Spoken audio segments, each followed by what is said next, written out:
नमस्कार, मैं ऋचा सिंह और आप देख रहे हैं सी न्यूज भारत। वक्त हो चुका है न्यूज बुलेटिन का।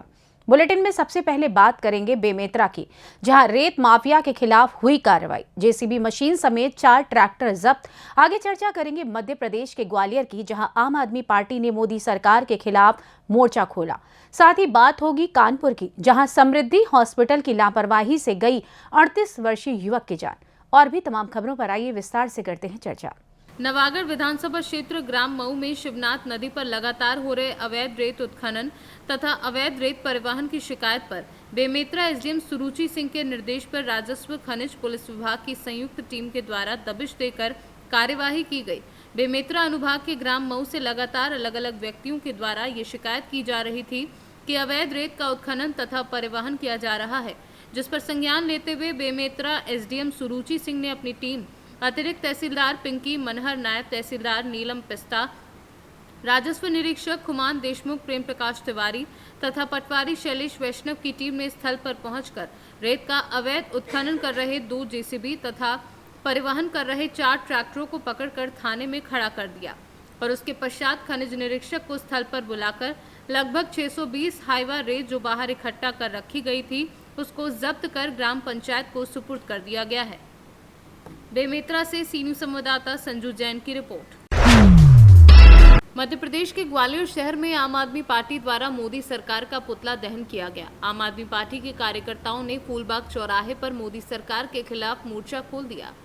आम आदमी पार्टी प्रदेश उपाध्यक्ष एवं प्रदेश प्रवक्ता डॉक्टर रुचि ने बताया कि पार्टी के राष्ट्रीय संयोजक अरविंद केजरीवाल को सीबीआई द्वारा समन भेजने के खिलाफ मोदी सरकार का पुतला दहन और प्रदर्शन किया गया। इस मौके पर मनीषा सिंह तोमर, विक्रम लोधी, संजय सिंह, अमित शर्मा आदि कार्यकर्ता गण मौजूद रहे। देखिए, 75 साल बाद दिल्ली में, देश की राजधानी में लोगों को फ्री सुविधाएं मिली हैं, लोगों को हर घर में पानी मिला है, हर घर में बिजली मिली है। दिल्ली की राजधानी मतलब देश की राजधानी में 75 साल बाद लोगों को सरकारी स्कूल मिले हैं।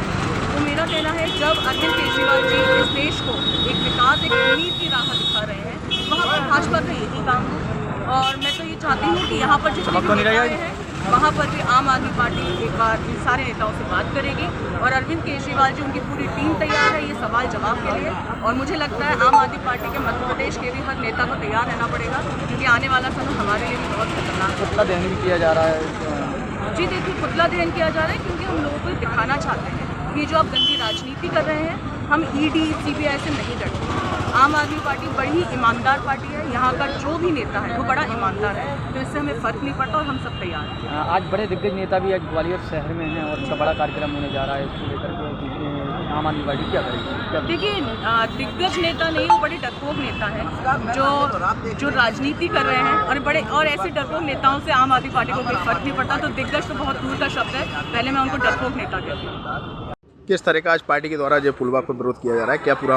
आज फूलबाग ग्वालियर में आम आदमी पार्टी के कार्यकर्ता और सभी पदाधिकारियों ने प्रदर्शन किया, पुतला दहन किया मोदी का, और ये संकेत दिए कि हमारे माननीय राष्ट्रीय अध्यक्ष आम आदमी पार्टी के केजरीवाल जी पर झूठे मुकदमे लगाने की यदि कोशिश की गई तो पूरे देश में आम आदमी पार्टी का कार्यकर्ता सड़कों पर होगा और हम जेल भरो आंदोलन शुरू कर देंगे। मोदी की जेलें छोटी पड़ जाएंगी लेकिन कार्यकर्ता कम नहीं पड़ेंगे। इसके लिए पूरे देश के कार्यकर्ता संकल्प ले चुके हैं, क्योंकि मोदी तानाशाही कर रहा है। मोदी अडानी और अंबानी के इशारे पर देश के पैसे को बर्बाद कर रहा है। जो आवाज़ उठाता है उसे जेल में ठूंस रहे हैं। इस प्रकार की प्रयास करने की कोशिश ये लोग कर रहे हैं। इन्होंने पहले से ही हमारे 2 मंत्रियों को फर्जी मुकदमा लगाकर जेल में डाल दिया है, लेकिन आम आदमी पार्टी इस तरीके से ख़त्म नहीं हो सकती, क्योंकि आम आदमी पार्टी जनता के द्वारा बनाई गई है और इसमें लाखों करोड़ों कार्यकर्ता जुड़ चुके हैं। अब आगाज़ होगा, आज आगाज़ हुआ है और आने वाले समय में सड़कों पर लाखों करोड़ों कार्यकर्ता दिखेंगे। मोदी जी को चेतावनी देता हूं कि अरविंद केजरीवाल जी के से टकराना बंद करें और वो अपनी राजनीति करें, समाज सेवा करें। यदि हमसे टकराएंगे तो हम उन्हें छोड़ेंगे नहीं। क्या कारण लग रहा है कि दिल्ली में इस तरह का उनके द्वारा गिरफ्तार करने की कार्रवाई भी करने की जा रही है? देखिए, आज हमारे माननीय राष्ट्रीय अध्यक्ष अरविंद केजरीवाल जी को सीबीआई ने बुलाया, समन दिया है और उन्होंने उसका सम्मान करते हुए संविधान का सम्मान करते हुए वो वहाँ पर पहुँचे हैं, उनसे पूछताछ चल रही है। इसके विरोध में हमारे आम आदमी पार्टी के वरिष्ठ नेता बाहर बैठे हुए धरने प्रदर्शन पर, और उम्मीद है कि पुलिस उनको गिरफ्तार भी कर सकती है। और यदि अरविंद केजरीवाल जी पर फर्जी मुकदमा लगाया तो पूरे देश में आंदोलन शुरू हो जाएगा। और मुझे जहाँ तक उम्मीद है कि केजरीवाल जी को वो गिरफ्तार कर सकते हैं फर्जी तरीके से। कहीं ना कहीं देखने में आ रहा है कि मध्य प्रदेश में चुनाव आने वाले, इस कारण जो पूरा षड्यंत्र रचा जा रहा है। देखिए, मध्य प्रदेश की जनता बीजेपी सरकार को बदलने के लिए संकल्पित है। मध्य प्रदेश में हज़ारों कार्यकर्ता हमारे आम आदमी पार्टी से डेली जुड़ रहे हैं। इनके बीजेपी के कई कार्यकर्ता हमारी पार्टी में जुड़ चुके हैं। कई इनके जो विधायक हैं और बड़े नेता हैं वो आम आदमी पार्टी से टिकट लेना चाहते हैं। इसकी खबर इनको लग चुकी है, क्योंकि बीजेपी में आपस में कलह हो चुका है और बीजेपी को ही हराने का काम कर रही है। इसका फ़ायदा आम आदमी पार्टी को मध्य प्रदेश में मिलेगा, क्योंकि हमारी जो योजना है दिल्ली और पंजाब की, वो पूरे देश में घर घर तक पहुँच चुकी हैं। इसलिए बीजेपी ग्वालियर से सी न्यूज़ संवाददाता सागर शर्मा की रिपोर्ट। बजरिया थाना क्षेत्र के रामबाग में समृद्धि हॉस्पिटल में एक युवक की इलाज के दौरान मौत हो गई। मौत की सूचना पर पहुंचे परिजन व क्षेत्र के लोगों ने हंगामा करते हुए सड़क जाम करने की कोशिश की। सूचना पर पहुंची थाना क्षेत्र पुलिस ने समझा बुझाकर परिजनों को अस्पताल के अंदर कर दिया है। वहीं आपको बता दें कि तहरीर मिलने पर पुलिस ने मुकदमा दर्ज करते हुए पोस्टमार्टम के लिए शव को भेज दिया है। परिजनों के अनुसार अस्पताल प्रबंधन की ओर से नेता मामले को रफा दफा करने में लगे हुए हैं। नीरज सुनकर क्या हुआ आपके भाई के साथ? मेरे भाई को उल्टियाँ हुई थोड़ी सी और बस यहाँ हॉस्पिटल लेके आए हम भर्ती कराने के लिए। तो हालत ठीक 2 घंटे अच्छी रहे और हम अपने घर पे अब चले गए। भाई अपने थोड़ा काम से गई, मम्मी थी और भाभी थी इधर देख रही थी और इनके बाद हालत बिगड़ी, ना कोई व्यवस्था, ना कुछ लगाने के लिए, ना दवाइयाँ, ना कुछ, कोई भी व्यवस्था नहीं। ना हम लोग को जवाब दे रहे हैं कि हम कुछ कर पाएंगे कि नहीं कर पाएंगे, मरीज को देख पाएंगे नहीं देख पाएंगे। उसके बाद भी कुछ ना होने के बाद भी हम लोगों ने इंतज़ार किया, इन लोगों का वेट किया, इन लोग कुछ भी नहीं हम लोग रिप्लाई दिया। और उसके जब हालत बिगड़ गई तो सब भाग गए यहाँ से। नहीं तो ये डॉक्टर, आपने डॉक्टर को बोला कि इस तरह की अव्यवस्था आपके? डॉक्टर भी नहीं बुला रहे हैं। बहुत देर बाद जब डॉक्टर, मरीज पूरा हमारा ठंडा होने लगा, जब डॉक्टर भी आया उसके बाद भी कुछ, कौन डॉक्टर कहाँ का कुछ भी नहीं बता रहे। बस देखे उसके बाद भी कह रहे अभी तो दूसरी जगह भर्ती कराया गया। बस भर्ती कराने के लिए बोलने ले जाओ। और मरीज हमारा ठंडा हो चुका था। किस समय आप सुबह लाए थे? सुबह 9 बजे लाए थे। डेथ किस समय हो गई? 4 घंटे में 1 बजे 12:30 बजे डेथ करवा दी। लड़के आप लड़के? हाँ, बहनों ही हूँ मैं। अच्छा, क्या हुआ? हम भर्ती कराने आए तो इन्होंने खर्च हमसे 20,000 रुपये अपने जमा कराया। हाँ, और कहा कि ये जाँच होगी, वो जाँच होगी, वो जाँच होगी। पलटी सिर्फ आ रही थी। फिर हमने कहा भैया डॉक्टर तो आया नहीं है, आप अकेले हो। तो ये कहने डॉक्टर। फिर इसके बाद दवा जो है इन्होंने 14,000 कुछ रुपए की 3 बार में दवा मंगाई। फिर इसके बाद में हमने कहा अभी तो आया नहीं डॉक्टर, बहुत देर हो गई। फिर कहना नहीं ट्रीटमेंट चल रहा है। तो हमने देखो इसकी हालत बहुत नाजुक होती चली आ रही। हाँ, अब हमको और कहीं हमने कहा और कहीं जो है इसको भर्ती कराने के लिए ट्रांसफ़र कर दीजिए। तो इन्होंने कहा भैया आप क्यों चिंता कर रहे हो, आप यहीं इलाज होगा। एक डॉक्टर पता नहीं कौन आए, उन्होंने पैसे लिए हमसे 7,000 रुपया लिया। फिर इसके बाद में उन्होंने दवा लिखा तो 4400 कुछ रुपए की दवा लिखा।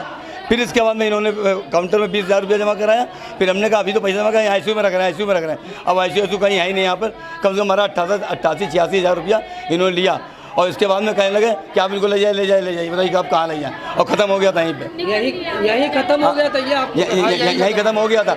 और फिर हमारे उसके पंची कर रहे थे, ये कर रहे थे कोई नहीं। और फिर आपस में इन्होंने मुस्कॉटिंग बनाई। तो यहाँ पे जो मैम पैसा देती हैं और डॉक्टर पीछे वाली वहाँ से निकलने लगे और दौड़ के भागे वो लोग। कानपुर से सी न्यूज़ संवाददाता आशीष पांडे की रिपोर्ट। मैनपुरी पुलिस अधीक्षक विनोद कुमार के निर्देशन में चलाए जा रहे अभियान के क्रम में कुर्रा पुलिस को बड़ी सफलता हाथ लगी है। पुलिस ने मुखबिर की सूचना पर लखनऊ एक्सप्रेसवे मोहम्मदपुर अंडरपास के नीचे बम्बा पुलिया से निकाय चुनाव के दृष्टिगत गांजा बेचने वाले 3 खूंखार अभियुक्तों योगेंद्र प्रताप सिंह पुत्र मोहन सिंह, अखिलेश प्रताप पुत्र गजराज सिंह और पुनीत पुत्र महेंद्र को गिरफ्तार किया है। ये अपराधी देशवासियों और विद्यार्थियों को नशे का आदी बनाकर नस्ल को बर्बाद करते हैं। इन अभियुक्तों के कब्जे से 43.680 ग्राम गांजा बरामद हुआ है, जिसकी कीमत 10 लाख रुपए बताई जा रही है। तो वहीं इस कार्यवाही की सराहना करते हुए पुलिस अधीक्षक विनोद कुमार ने क्या कुछ कहा, सुनिए।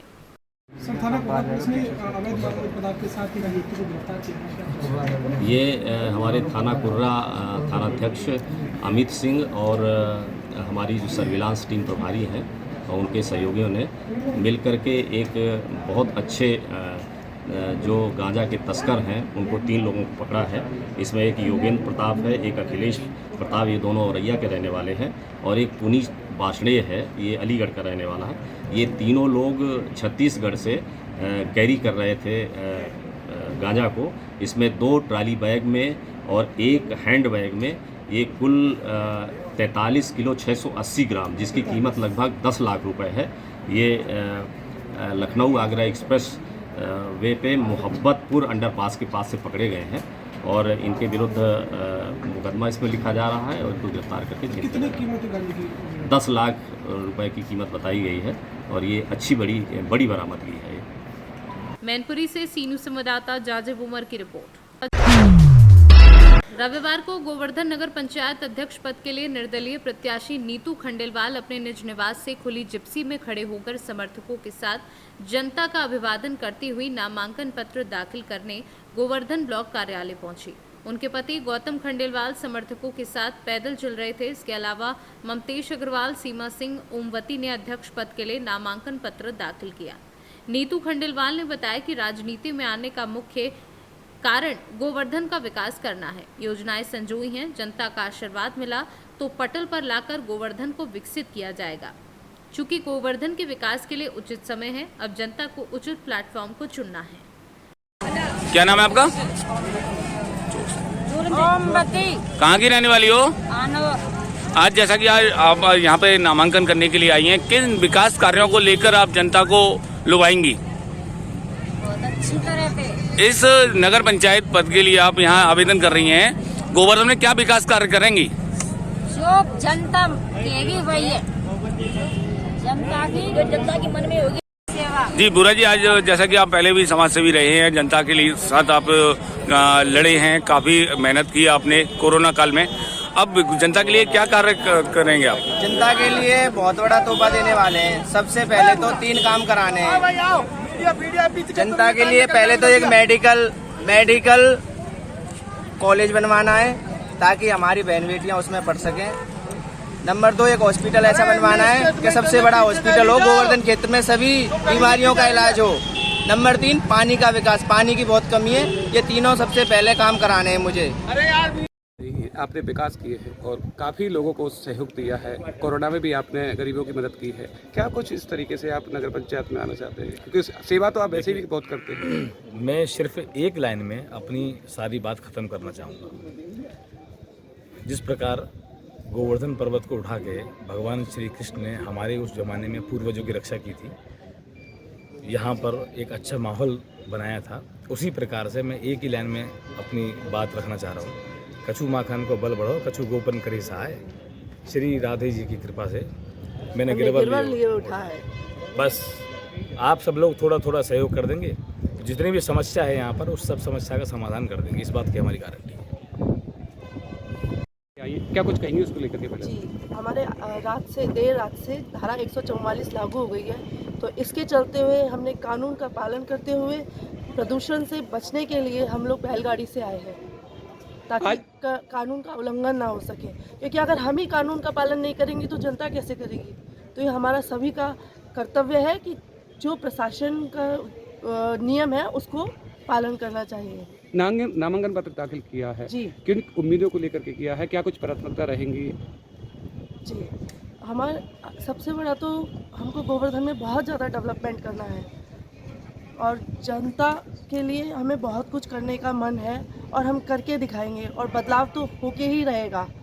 क्या बदलाव की स्थिति है? क्या बदलाव क्या होना चाहिए? क्या? जी बिल्कुल, सबसे पहले तो हम महिलाओं के लिए बहुत कुछ करने का मन है। महिलाओं को एजुकेटेड करेंगे, क्योंकि अगर एक महिला एजुकेटेड होती है इसका मतलब एक परिवार एजुकेटेड होता है। हमारे युवा वर्ग एजुकेटेड होंगे तो हमारे यहाँ डेवलपमेंट होगा। बेरोज़गार नहीं रहेंगे युवा वर्ग, हम यहीं पर ही उनको रोज़गार देंगे, उनको बाहर नहीं जाना पड़ेगा। क्योंकि यहाँ जब बच्चे रोज़गार नहीं मिलता है तो वो चोरी चकोरी करते हैं, उससे बचेंगे, बच्चों का भविष्य सुधरेगा। तो ये बहुत ज़रूरी है। और हम यहाँ पर हर हमारे एंट्री में स्वागत गेट बनवाएंगे, मंकी सफारी बनवाएंगे, क्योंकि यहाँ पे बंदरों का बहुत आतंक है। मथुरा से सी न्यूज़ संवाददाता विष्णु शर्मा की रिपोर्ट। बिहार के मोतिहारी में हुए जहरीली शराब से अब तक 29 लोगों की मौत हो चुकी है। यह आंकड़ा अभी बढ़ता ही जा रहा है। इसी मामले को लेकर बिहार का राजनीतिक पारा बढ़ चुका है। नतीजन आज नेता प्रतिपक्ष विजय सिन्हा मोतिहारी पहुंचे और उनके साथ पार्टी के राष्ट्रीय उपाध्यक्ष एवं स्थानीय सांसद राधा मोहन सिंह भी मौजूद थे। सभी ने उस पीड़ित परिवार से मिलकर हाल जाना जिनके घर के लोगों की मौत जहरीली शराब से हो गई। साथ ही सदर अस्पताल में पहुंचकर मरीजों से भी मिलकर उनका हाल जाना। इस मौके पर मीडिया को संबोधित करते हुए पार्टी के राष्ट्रीय उपाध्यक्ष एवं स्थानीय सांसद राधा मोहन सिंह ने कहा कि ये मौत नहीं बल्कि हत्या है और इसकी सारी जिम्मेदारी नीतीश कुमार की है। ये कलंक नीतीश के माथे पर लग गया है। पिछले 2 दिनों के अंदर जो गंभीर हादसा हुआ है, शराब पीने से जो अभी तक 29 लोगों की मौत हुई है, ये निश्चित रूप से बिहार सरकार के माथे पर बहुत बड़ा कलंक है। ये जो लोग शराब पीकर मर रहे हैं, जब शराब बंदी है और बार बार बिहार की सरकार शराबबंदी की दुहाई देती है, मुख्यमंत्री दुहाई देते हैं, इसका बहुत लाभ है। तो सही माने में जब तक शराबबंदी लागू नहीं करेंगे तो लाभ नहीं, इसी प्रकार से लाशें बिछती रहेंगी। और हॉस्पिटल में भी हमारे नेता गए थे, मैं कल भी गया था और मृतक परिवारों से भी मिलने गया है। जो सूची है 29 लोगों की, वो सूची भी हम नाम सहित आपको देंगे और उनके परिवार के लोग या वो खुद बोल रहे हैं कि शराब पीने से हमारी ये स्थिति हुई है या मौत हुई है। तो ऐसी स्थिति में ये बिहार सरकार का कर्तव्य बनता था कि ये जो चीज पीकर लोग मर रहे हैं, आज जिस पर बंदी है, तब पूर्णतः उसको लागू करते। यदि ऐसा नहीं किया तो ये जितने लोग मरे हैं उसके हत्यारा के रूप में हम बिहार सरकार को मानते हैं कि बिहार सरकार ही हत्यारा है। और मैं अंत में विनम्रतापूर्वक मुख्यमंत्री से निवेदन करूंगा कि सरकारी गलती से मौत हो रही है, यदि मृतक परिवारों को उन्होंने मुआवजा नहीं दिया तो परसों मैं 11 बजे दिन से धरना दूंगा और एक दिन हमारे सारे कार्यकर्ता विधायक धरना पर बैठेंगे और भी आंदोलन को तेज करेंगे और बिहार सरकार को मजबूर करेंगे कि सब मृतकों को मुआवजा दें। अब मैं माननीय विजय कुमार जी, हम सबों के अभिभावक राधा मोहन बाबू का हम आभार व्यक्त करते हैं कि आज इनके यहाँ रहने से ये घटना उजागर हुआ। प्रशासन के लोग इस घटना को छुपा रहे थे। यहाँ के प्रशासन से जब हमने बात किया, कोई स्पष्ट जवाब नहीं दे पा रहा था।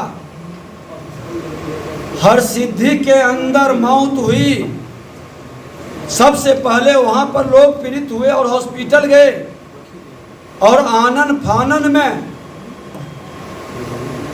बिना पोस्टमार्टम के उसकी लाश को जला दिया गया। एसपी डीएम नए आए हैं, लेकिन एसडीपीओ और वहां के थाना प्रभारी की जिम्मेवारी क्यों सरकार तय नहीं कर रही है?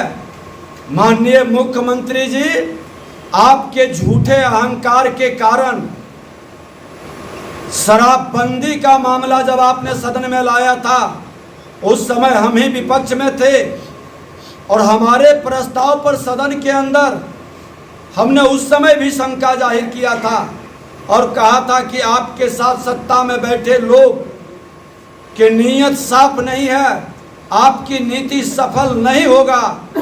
इसलिए पहले सत्ता में बैठे लोग को शपथ दिलाई और पूरा सदन शपथ लिया था। आज वह सच साबित हो रहा है कि सदन के अंदर जो शपथ लिए थे उनके साथ वह शपथ झूठा था। अगर जो झूठा नहीं है तो शराब बनाने वाले फैक्ट्री के मालिक को उम्मीदवार कैसे बनाया? शराब पीने वाले को उम्मीदवार कैसे बनाया? आज गोपालगंज के अंदर शराब बनाने वाले फैक्ट्री का मालिक राजद का उम्मीदवार कैसे बना, शराब पीने वाले जदयू का कुर्नी में उम्मीदवार कैसे बना। और हद तो तब हो गई कि जदयू के उच्चस्थ पद पर बैठे व्यक्ति समस्तीपुर में उसका भतीजा, उसका भाई शराब माफिया है, शराब का सप्लाई करता है। मुख्यमंत्री जी आपके झूठे अहंकार के कारण ये कहीं न कहीं अपराधियों का और भ्रष्टाचारियों का मनोबल बढ़ा रहा है और बिहार की बर्बादी की कहानी आपके संरक्षण में हो रहा है। मोतिहारी से सीनू संवाददाता सचिन कुमार अंशु की रिपोर्ट। सुंदरी देवी सरस्वती विद्या मंदिर सैनिक स्कूल बटाहा में 16 अप्रैल को विद्यालय के रजत जयंती वर्ष समारोह डॉक्टर रामस्वरूप महतो की प्रतिमा का अनावरण एवं बाल वाटिका का लोकार्पण के मौके पर बतौर मुख्य अतिथि बिहार के राज्यपाल राजेंद्र विश्वनाथ अलंकार ने कहा कि डॉक्टर रामस्वरूप महतो वाणी के साथ कर्म करने के अनुरूप उदाहरण हैं, जिन्होंने शिक्षा को समाज के विकास की मुख्य धारा से जोड़ा है। इनके जीवन में प्रेरणा लेकर राष्ट्रीय हित में काम करने की आज बड़ी आवश्यकता है। उन्होंने साथ ही ये भी कहा कि बिहार के लोग नहीं, यहाँ की व्यवस्था बिगड़ी हुई है, जिसे सुधारने के लिए सभी नागरिकों को मिलकर कोशिश करनी चाहिए। बिहार की धरती का तीर काफ़ी गौरवशाली है। इस धरती पर नालंदा जैसे महाविद्यालय हुए हैं, जहां विश्व भर के लोगों ने शिक्षा दीक्षा ग्रहण की है। मौके पर स्थानीय भाजपा विधायक वीरेंद्र कुमार, विधान पार्षद तरुण कुमार, विद्या भारती बिहार के क्षेत्रीय सचिव नकुल कुमार शर्मा, जिला निरीक्षक धरती कांत पांडे, विद्या भारती बिहार के उपाध्यक्ष जयप्रकाश वर्मा आदि लोग उपस्थित रहे। समस्तीपुर से सीनू संवाददाता राजेश कुमार की रिपोर्ट। फिलहाल के लिए न्यूज बुलेटिन में बस इतना ही। देश दुनिया की तमाम खबरों की जानकारी के लिए देखते रहिए सी न्यूज भारत।